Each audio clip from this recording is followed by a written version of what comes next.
এটা কথা ইতিমধ্যে আমি উপলব্ধি কৰিব পাৰিছো যে ব্ৰিটিছ ইষ্ট ইণ্ডিয়া কোম্পানী ভাৰতলৈ অহাৰ মূল উদ্দেশ্য আছিলে তেওঁলোকে লাভ অৰ্জন কৰা বা তেওঁলোকে যিমান পাৰে সিমান ইয়াতে ব্যৱসায়ৰ যোগেদি তেওঁলোকে ধন অৰ্জন কৰিবলৈ চেষ্টা কৰিছিলে ভাৰতত শাসন কৰাটো তেওঁলোকৰ মূল উদ্দেশ্য প্ৰথম অৱস্থাত নাছিলে সেই কাৰণে প্ৰথম 150 বছৰ কালটো তেওঁলোকে ব্যৱসায়তে মনোযোগ দিছিলে আৰু 150 বছৰৰ পিছতো তেওঁলোকে পৰোক্ষভাৱে ভাৰতীয় শাসকসকলক নিয়ন্ত্ৰণ কৰিবলৈহে চেষ্টা কৰিছিলে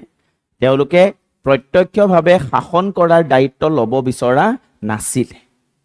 1764 চনতো আমি দেখিবলৈ পালো যে যেতিয়া বক্সাৰৰ যুদ্ধত ব্ৰিটিছসকল জয়ী হ'ল তাৰ পাছতো কিন্তু তেওঁলোকে সম্পূৰ্ণৰূপে বংগক শাসন কৰাৰ দায়িত্ব নললে তেওঁলোকে দ্বৈত শাসন ব্যৱস্থা প্ৰৱৰ্তন কৰিলে য'ত তেওঁলোকে কেৱল ৰাজহ সংগ্ৰহ কৰাৰ অধিকাৰটোহে নিজৰ হাতলৈ আনিলে বাকি বংগক শাসন কৰাৰ দায়িত্বটো তেতিয়াও ভাৰতীয় শাসক এজনৰ হাততে ন্যস্ত কৰি ৰখা হ'ল কিন্তু পাছত যেতিয়া ৱাৰেন হেষ্টিংছে দেখিলে যে যদি ভালকৈ প্ৰশাসন চলোৱা নহয় তেতিয়া ৰাজহৰ পৰিমাণো বৃদ্ধি কৰিব পৰা নাযায়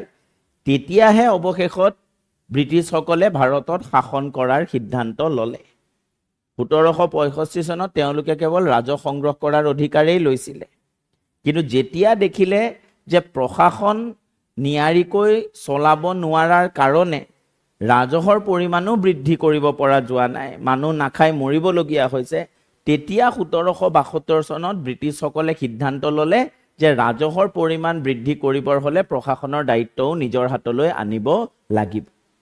আৰু সেই কাৰণে 1772 চনৰ পৰা ব্ৰিটিছসকলে শাসন কৰাৰ দায়িত্ব ল'লে আৰু ভাৰতত শাসন কৰিবলৈ আৰম্ভ কৰিলে